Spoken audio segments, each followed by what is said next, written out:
감사합니다. 예수님을 참으로 영접하면, 오늘 본문 21절에 보면 배로 영접하니 배는 그들이 가리던 땅에 이르렀더라 라는 말씀이 있는데, 예수님을 참으로 영접하면 우리의 삶 속에 참으로 이런 일들이 일어나기를 주의 이름으로 축원합니다.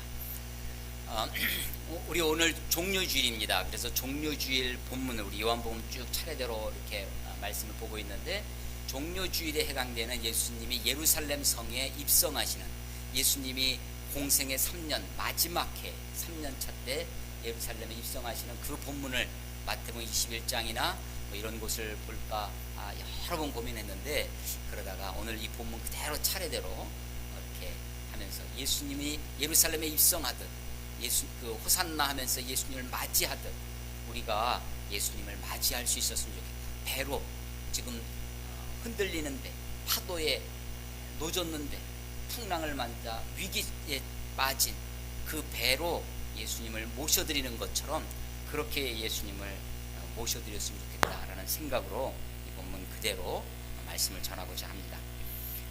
알렉산더 대왕 때 이런 일이 있었습니다. 알렉산더 대왕이 헬라, 그리스 지역을 다 통일을 했습니다. 통일하고 나서 유럽으로 원정을 가고자 합니다. 유럽 원정을 출발하기 전에 그동안 정복했던 땅을 다 신하들에게, 장병들에게 다 나눠줬다고 합니다. 하나도 남김없이. 그러니까 옆에 있던 참모들이 알렉산더 대왕한테 묻습니다. 아니 그러면 폐하, 당신은 아무것도 남는 게 없는데 어떻게 하시렵니까? 그랬더니 이때 알렉산더가 하는 말, 나는 희망을 가지련다. 자기는 희망을 가지면 된다는 것입니다. 앞으로 꿈을 가지면 된다고 하는 것이죠. 실제로 알렉산더는 마지막에 죽을 때 유언 중에 하나가 예수님하고 좀 비슷합니다. 30세에 정복을 시작해가지고 3년 동안 모든 것을 정복하고 33세에 요절하죠. 예수님도 30세에 공생에 시작해서 3년 공생에 마치시고 십자가에 죽으셨는데, 그때 유언 중에 하나가 자기 관에 구멍을 뚫고 양손을, 손이 관 바깥으로 나와 있는 상태로 그렇게 자기를 묻어달라고 그렇게 유언을 합니다. 그래서 그 뜻이 무엇인지 후대 사람들이 여러 가지로 해석을 하죠. 그 중에 하나는 죽어서까지 이 세상이 다 내 거다 라는 뜻이라는 거고, 또 하나는 봐라 빈손이다 라고 하는 것이죠.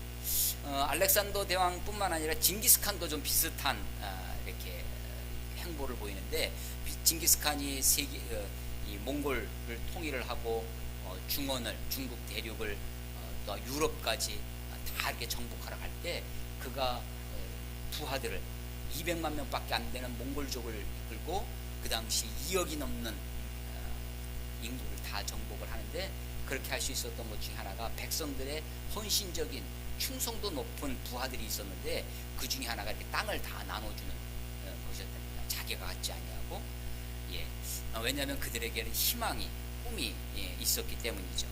반대로 이야기를 하면 절망만큼 무서운 게 없습니다. 키에르케골의 책 중에 실존주의 철학자의 책인데, 죽음에 이르는 병이라는 책이 있습니다. 죽음에 이르는 병이 무슨 뭐 요즘식으로 하면 암이나 뭐 이런 것이 아니라, 아마 그 키에르케골이 쓸 때는 아마 제일 무서웠던 것이 아마 폐결핵 이런 것이었을 겁니다.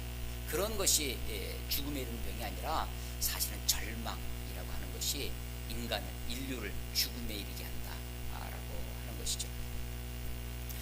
희망만큼 우리 가슴을, 꿈만큼 우리를 벅차게 하고 우리를 새롭게 하는 것이 없습니다. 현대인들의 이 아주 병 중에 하나가 피곤하다는 병입니다. 어린아이서부터 노년까지 다 피곤합니다. 젊은 사람도 피곤하고 노인도 피곤하고 다 피곤합니다. 이 피곤의 병 중에 하나도 목표가 없을 때 쉬 피곤해집니다.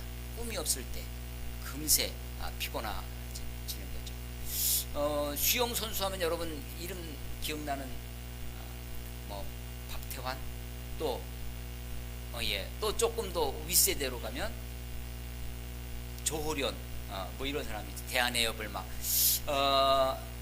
조호련은 이제 여러분들은 못 들어보시는 이름인가요? 못 들어본 수영 선수 이름 중에 플로렌스 체드윅이라고 하는 여자 수영 선수, 아주 전설적인 선수랍니다. 체드윅, 프로ven스 체드윅이라고 하는 여자 선수인데 이 프랑스와 영국 그 해협을 최초로 이렇게 수영으로 걷는 사람이고요. 그리고 나서 이 캘리포니아 앞에 있는 카탈리나 섬에서부터 롱비치, 캘리포니아의 그 해안에 롱비치까지 34km랍니다.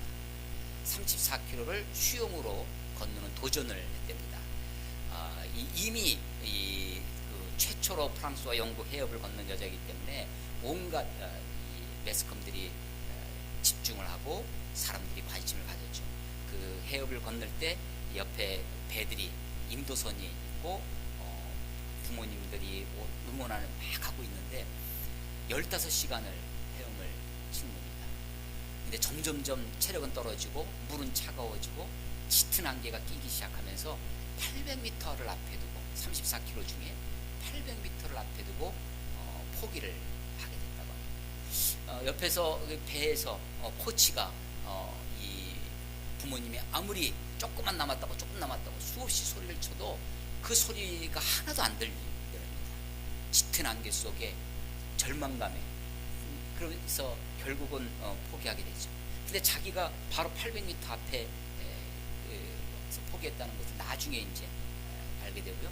이제 인터뷰를 해놓은 것이 뭐라고 됐냐면, 만약에 내가 그때 눈앞에 땅만 보였어도 포기하지 않았을 거라고. 짙은 안개가 자기를 절망케 했다는 것이죠. 나중에 다시 도전을 했는데 14시간 만에 그것을 다시 정복한 아주 전설적인 여자 수영선수 이야기입니다. 오늘 예수님의 배가 지금 이 파도를 풍랑을 맞습니다. 이 사람들의 주 전직 직업이 어부였다는 것을 잠시 우리가 생각해 보면, 물론 이 갈릴리라고 이 호수가 이렇게 큰 호수는 아닙니다. 물론 아주 우리 여기 옆에 있는 이런 연못 정도는 아니고 거기서 주로 고기잡이 어부들이 생업에 종사하는 수많은, 그래서 이쪽 끝에서 저쪽 끝까지 잘 보이지 않는 정도로 그렇게 큰, 그래서 사람들이 바다라고 부를 정도로 그런 호수입니다.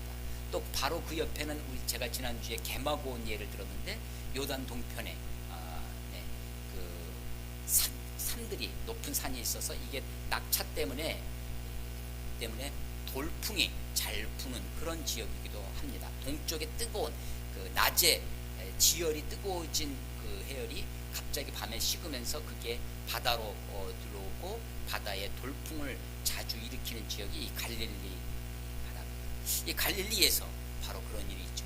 근데 오늘 저는 이 바다 위에 예수님이 물 위를 걸어오시는 이 기적, 요한복음에 기록된 6번째 기적입니다. 6번째 기적인데 바로 앞에 2절을 제가 물고 들어왔습니다.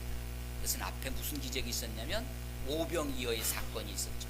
5,000명을 먹이신, 아니 남자 어른만 5,000명이니까 여자와 어린아이까지 하면 2만 명 이상의 많은 사람들을 물고기 2마리와 보리떡 5개로 오병이어로 먹이시고 배불리 먹이시고 그들이 원하는 대로 먹게 하시고 남은 것이 광주리 12광주리나 되었던 그런 놀라운 표적, 5번째 표적이었습니다. 이 표적에 수많은 무리들이, 군중들이 6월절이었음에도 불구하고 예루살렘으로 가지 아니하고 이 청년 예수님을 쫓아와서 이 갈릴리 벳세다라고 하는 광야에서 이 표적을 목도하게 됩니다. 그리고 사람들이 이분이야말로 우리가 기다리던 메시아다, 빵의 메시아, 우리의 이 가난과 우리들의 문제를 해결해 줄 분이라고 생각해서 단순히 경제적 풍요에서 넘어서서 이제 정치적 새로운 질서를 창조할 왕으로 그렇게 추대하려고 합니다. 그래서 억지로 임금 삼으려 했다라고 하는 것이죠.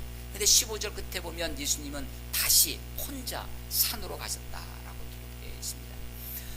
이와 병행 구절이, 이 오병이어 사건은 마태, 마가, 누가, 요한 4복음서에 다 기록되어 있는 유일한 기적 사건이라고 제가 말씀드렸는데, 이 마태복음이나 마가복음에 보면 이 본문에 이 산에 가실 때 예수님이 기도하러 산에 가셨다. 마태복음 14장 23절에 무리를 보내신 후에 기도하러 따로 산에 가셨다라고 기록되어 있고, 마가복음 6장 46절에도 무리를 작별하신 후에 기도하러 산으로 가시니라, 기도하러 산으로 가셨다라고 기록되어 있습니다. 예수님은 이제 산에 올라가 계시는데 오늘 본문은 아주 간략하게 16절에 보면 저물매 제자들이 바다에 내려가서 마치 제자들이 자발적으로 바다로 간 것처럼 되어 있습니다. 여러분 가만히 생각해 보시면 이렇습니다. 지금 5,000명 아니요 2만 명이나 되는 많은 사람을 예수님이 먹이시는 놀라운 일을 지금 그 분위기, 그 흥분된 그 사람들이 막 예수님께 몰려와서 우리의 왕이 되어달라고 막 휴대하고 있는 분위기입니다. 근데 제자들이 갑자기 차가운 마음으로, 식은 그런 마음으로 조용히 바다에 가서 갈 리가 없는 거죠.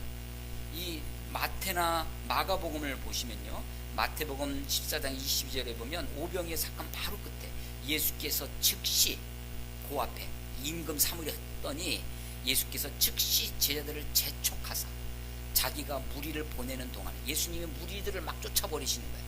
가라고, 왕으로 취대하려는 사람들을 막 가라고 무리를 보내는 동안에 배를 타고 앞서 건너편으로 가게 하시니 제자들도 배를 타고, 그러니까 예수님은 지금 어떻게 하고 있냐면 임금 삼으려고 몰려오는 군중들과 자기 제자들을 분리하고 있습니다. 격리시키고 있어서 무리들을 쫓아내는 사이에 제자들은 배를 타고 건너편으로 빨리 가라고 재촉하고 있습니다. 이것은 마가복음에도 동일하게 나오는데 마가복음 6장 45절에 예수께서 즉시 제자들을 재촉하사 자기가 무리를 보내는 동안에 배 타고 앞서 건너편 벳세다로 가게 하시고 그렇게 하고 있습니다. 그리고 나서 무리들을 쫓아내시고 제자들은 건너편으로 가게 하시고 예수님은 산 위에 홀로 기도하러 가셨다라고 하는 것입니다. 오늘은 그냥 밤이 어두워서 17절에 보면 이미 어두웠다라고 되어 있는데 마태복음과 마가복음을 보면 밤 사경쯤에 라고 되어 있습니다. 밤 사경. 사경이니까 우리 일경 현재는 해질 때가 일경입니다. 해질 때가. 그래서 사경은 가장 어두운 정점이 되는 것이죠. 그 가장 어두운 밤 사경에 예수님이 이 제자들이 그야말로 사경을 헤맵니다. 그 배 파도가 돌풍이 일어서 파도에 바람이 큰 바람이 일어서 배가 막 죽을 지경에 빠지는 거죠. 이것도 요 부분도 요한복음은 이게 상당히 간략하게 기록되어 있는데요. 마가복음에 보니까 마가복음의 6장 48절에 보면 바람이 거슬림으로 제자들이 힘겹게 노를 젓는 것을 보시고, 제자들이 지금 어떤 제자들이냐면 갈릴리에서 잔뼈가 붉은 사람들입니다. 그게 생업입니다. 어부들입니다. 힘겹게 노를 젓고 있습니다. 예수님이 지금 산 위에서 그것을 보고 계시는 것입니다. 그리고 그들에게 오십니다. 그들에게 바다 위를 걸어서 다가오고 있는 것입니다. 오늘 본문에 보시면 19절에 예수께서 바다 위로 걸어 배에 가까이 오심을 보고 두려워하거든요. 저는요 처음에는 이 두려워하는 것이 어디에 두려워했을까? 처음에는요 파도에 두려운 줄 알았습니다. 그 상황이. 근데 그것보다 더 두려운 게 있습니다. 사실은 이 어부들은요 파도는 두렵지 않은 거예요. 어떻게든지 온 힘을 다해서 젖먹던 힘까지 다해서 파도와 싸우고 있습니다. 근데 더 두려운 것이 있습니다. 그게 호련히 나타나는 그 파도치는 어두운 밤 사경에 그 속에 유령처럼 다가오는 존재가 있었습니다. 이 단어도 여기 요한복음에는 없는데 마태복음과 마가복음에 보면 그 어둠 속에 다가오는 그 물체를 보고 제자들이 소리칩니다. 유령이라. 그게 두려운 겁니다. 이 파도 속에 걸어오는 한 존재가 있습니다. 파도보다 사실은 상황보다 더 무서운 거죠. 사실은요 밤거리에 더 무서운 게 사람 아니겠습니까? 어두운 밤에 몰아치는 속에. 사실은 우리 직장생활 하시는 우리 분들을 만나서 이렇게 보면 뭐 어렵다고 하면 힘들다고 할 때 뭐가 힘드니 이렇게 물어봅니다. 일이 힘든 거냐 사람이 힘든 거냐. 대부분은 뭐라고 대답하겠어요?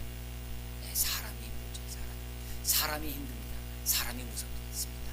상황보다도 더 무서운 게 사람입니다. 사람. 이 아주 어두운 밤에 파도가 칩니다.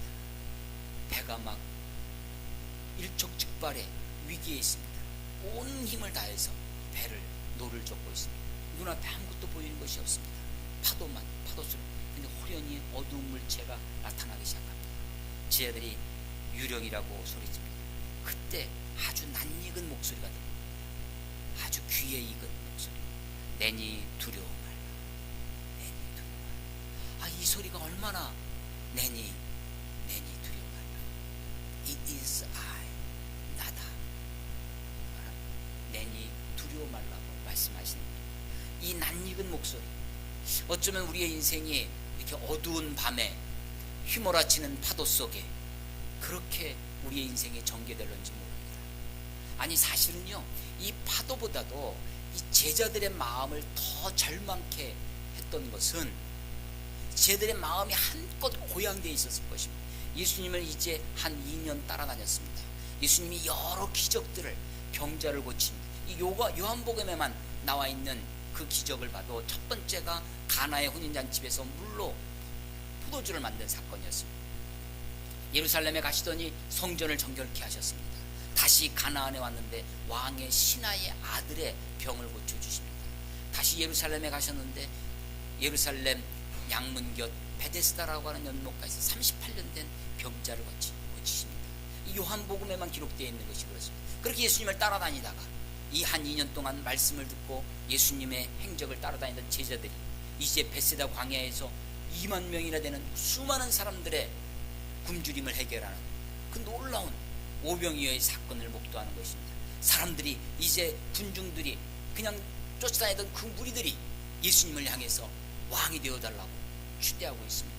아마 그때 제자들의 마음도 고양되었을 것입니다. 막 마음이 부풀어, 야, 예수님이 왕이 되면 나도 한 자리 하겠구나. 그것이 실제로 보면 마태복음 20장에 가면 세베대의 아들 요한과 야곱, 그 두 어부입니다. 이 사람. 그 어부, 그러니까 세베대의 그 어머니, 그 세베대 아들의 어머니라고 되어 있기 때문에 그 어머니가, 그 제자들의 어머니가 예수님께 나와서 간청을 합니다. 네가 무엇을 원하느냐? 이 어머니가 하는 이야기가, 주여, 주님의 나라가 임하실 때 하나는 자기 아들들 얘기하는, 하나는 주의 좌편에, 하나는 주의 우편에 앉혀주옵소서 라고 부탁을 하는 것입니다. 그러니까 지금 제자들의 마음속에 그 제자들을, 그 자기 아들을 정말 청년 예수에게 빼앗겼죠. 어부들이 배와 그물을 버려두고 예수를 쫓아냅니다. 2년 동안이나 쫓아냈어요. 그런데 지금 예수님이 이런 놀라운 일을 벌이는 겁니다. 그때 아마 주위 사람들이 다, 쟤들뿐만 아니라 그 주위 사람들, 친인척까지, 야, 우리 아들이 예수님 우편에 앉게 되면 나중에 왕이 돼서 영의정되고 우의정됐을 때 내가 어떻게 될까? 거기에 고향되어지는 것입니다. 여러분, 그리스인 조르바 혹시 책 이름 들어보셨나요? 들어는 보셨나요? 그리스인 조르바라고 있습니다. 니코스 카잔차카스키스, 아주 이름이 복잡한데 노벨상도 받은 아주, 그 사람 우리 기독교에서는 약간 이단시하는 소설가인데, 그 중에 하나가 책 중에 하나가 그리스도 최후의 유혹이라는 책이 있습니다. 굳이 읽어보실 필요는 없어요. 좀 어렵습니다. 어렵기도 하고 좀 두껍기도 하고 뭐 난해한 책이기도 하고. 근데 이제 그 중에 그리스도께 최후의 유혹을 한다는 거예요. 최후의 유혹. 왜 가룟 유다가 가룟 지방의 유다라는 이름이요, 참 좋은 이름입니다. 찬양이란 뜻이에요. 찬양. 야곱의 네 번째 아들 유다죠. 유다 지파. 거기 유대인이 거기서 나오는데 찬양이란 뜻입니다. 그래서 사람들마다 다, 우리도 그런 이름 찬자 들어가는 거 많지 않습니까? 근데 이 찬양이라는 뭐 이름도 쓰고, 유다라는 이름이 그 뜻이에요. 근데 가룟지파, 그래서 사람들마다 찬양이라는, 유다라는 이름이 참 많았습니다. 영화 배너 있죠. 배너의 그 영화에 나오는 주인공 이름도 유다입니다. 배너 유다예요. 배너 유다. 허씨 집안의, 배는 누구누구의 아들 이런 뜻이거든요. 허씨 집안의 허씨의 아들 유다라는 거예요. 배너 유다입니다.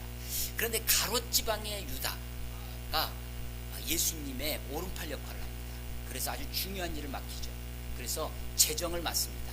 돈꾀를 맡은 사람이 됩니다. 예수님을 열심히 따라다닙니다. 그리고 그는 민족에 대한 사랑이 있습니다.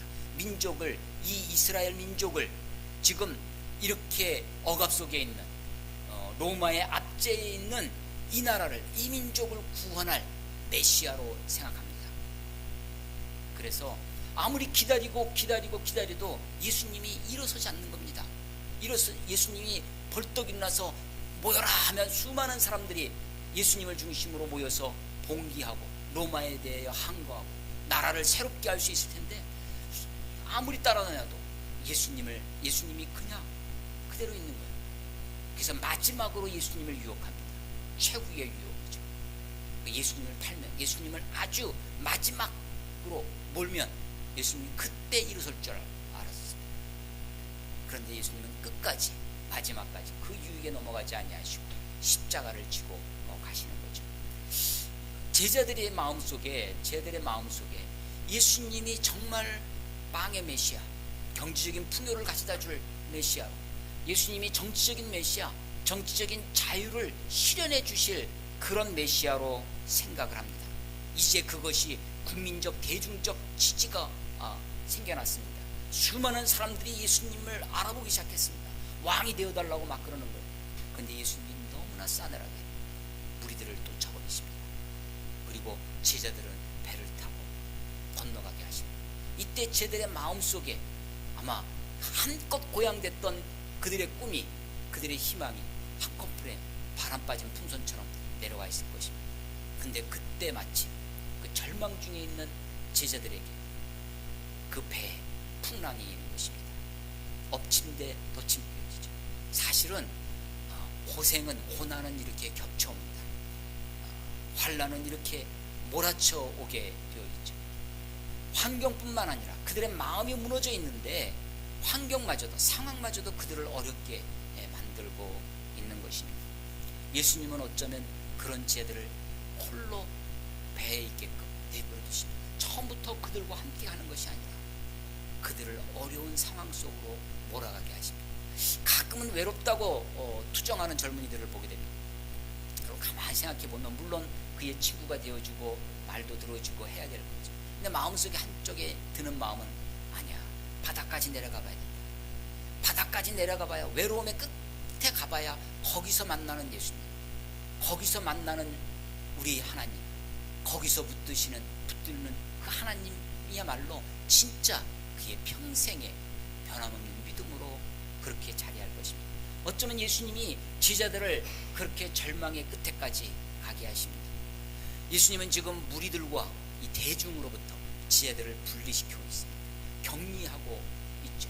그 제자들, 그래서 이 6번째 물 위로 걸어가는 이 사건은, 이 기적은 제자들에게만 보여주신 기적입니다. 다른 기적은 병을 낫게 하시고 다른 기적은 다 많은 무리들이, 다른 사람들이 보고 증인이 있는 것이었는데, 요 물 위로 건너가는 요 사건, 예수님은 물 위로 걸어가신 이 기적은 제자들에게만 보여준 사건입니다. 마태복음에는 여기에 조금 더 다른 이야기가 있는데, 그 예수님이 유령처럼 다가옵니다. 제자들이 파도보다 더 무서운 유령 앞에 막 벌벌벌 떨고 두려운 마음이 있었습니다.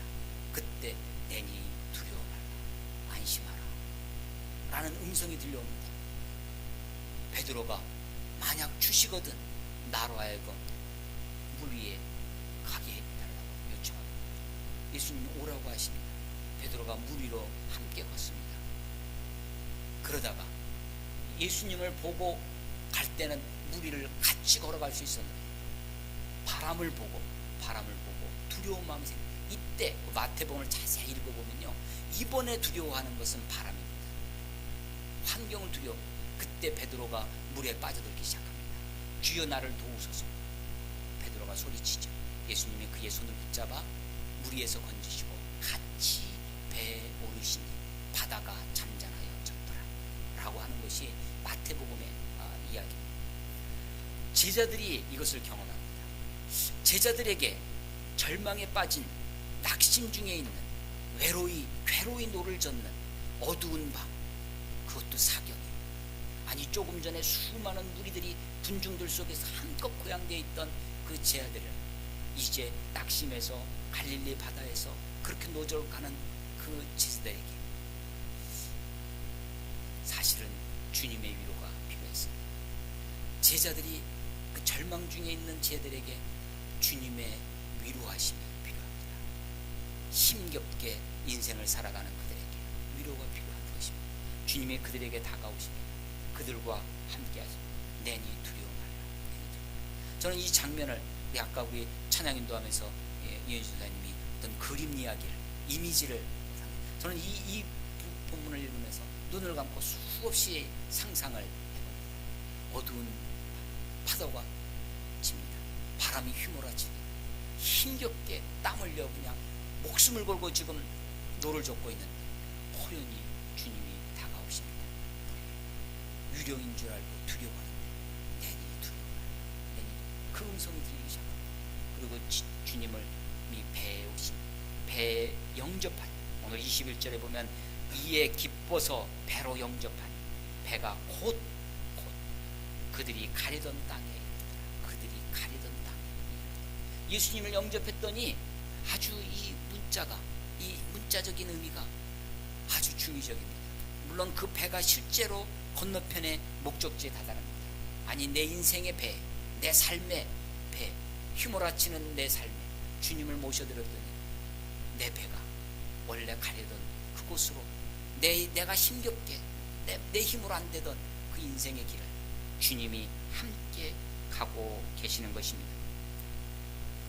아마도 오병이어 수천 명을 먹이신, 수만 명을 먹이신 그 사건 앞에 사람들은 왕으로, 정치적인 왕으로 그렇게 예수님을 추대하려고 했습니다.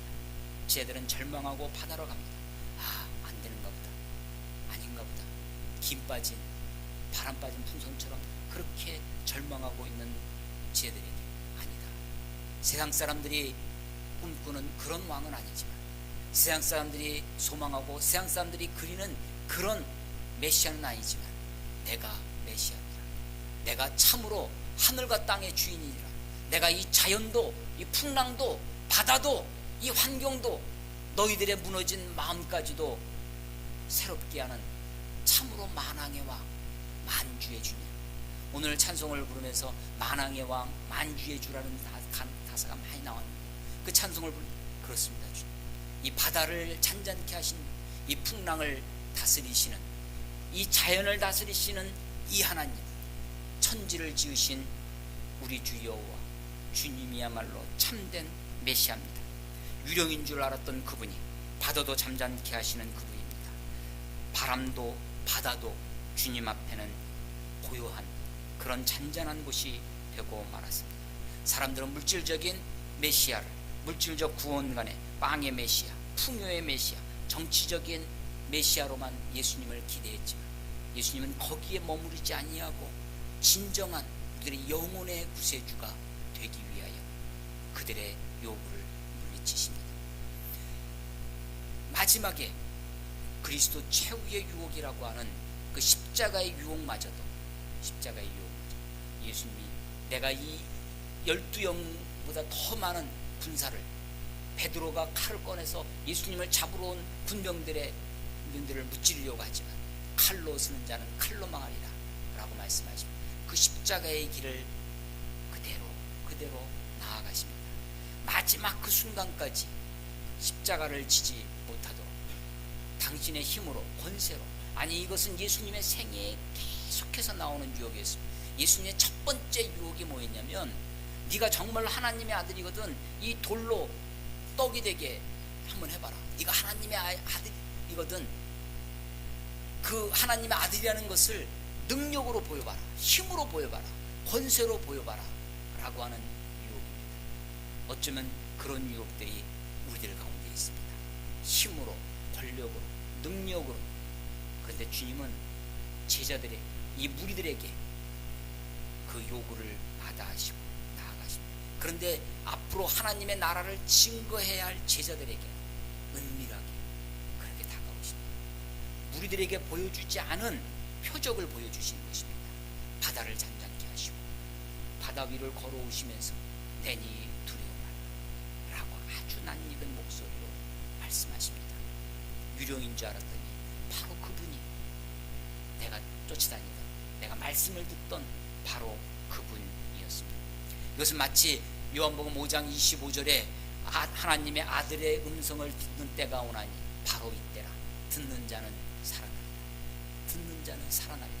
진짜 이 음성, 내니 두려워 말라 라고 하는 이 음성이 들려오는 사람에게, 그 낯익은 음성이 들려오는 자, 눈에 보이는 파도만 보이는 것이 아니라, 내 주위의 환경만 보이는 것이 아니라, 내가 지금 있는 처지 상황만 눈에 보이는 것이 아니라, 무너져 있는 가슴 속에, 내 마음 속에 다가오시며 내니 두려워 말라 라고 말씀하시는 이 친근한 주의 음성, 이 낯익은 주의 음성, 우리의 삶 속에, 우리의 인생 속에 들려왔으면 좋겠다는 것입니다. 제자들이 이에 기뻐서 배로 영접했다고 합니다. 배는 곧 그들이 가려던 땅으로 이르렀더라 라고 합니다. 오늘 설교 제목, 예수님을 참으로 영접하며, 예수님을 참으로 우리의 인생의 배 가운데, 내 마음속에 참으로 영접하며, 왜 우리가 무엇 때문에 두려워하고, 무엇 때문에 낙심하고, 무엇 때문에 절망하며, 무엇 때문에 헤매고 있겠습니까? 예수님을 정말로 우리가 영접하고 있다면, 희망의 주님, 소망의 주님, 참 소망이신 주님, 참 생명이신 주님, 참 하나님이신 그분을 제자들이 배에 영접하듯이 우리들의 삶 속에, 여러분들의 인생 가운데 참으로 주님을 영접하시기를 주의 이름으로 축원합니다. 기도하겠습니다. 하나님 아버지, 은혜를 감사합니다. 제자들을 굳이 그 수많은 무리로부터 구별하시고 격리시키듯 그들을 재촉하사 바다로 내모시더니 급기야 파도 속에, 풍랑 속에 휘몰아치는 그 요동하는 인생 가운데 그들을 내버려 두신, 그러나 주님 아주 내버려 두지 아니하시고 밤 사경에 그들에게 호련히 나타나셔서 내니 두려워 말라 하시는 그 주님의 모습을 그려봅니다. 하나님, 우리의 인생에 파도치는 풍랑이 있는 이 인생에도 하나님 오시옵소서. 내 인생에 오시옵소서. 내 심령에 오시옵소서. 하나님, 우리 가정에 오시옵소서. 하나님, 이 나라에 오시옵소서.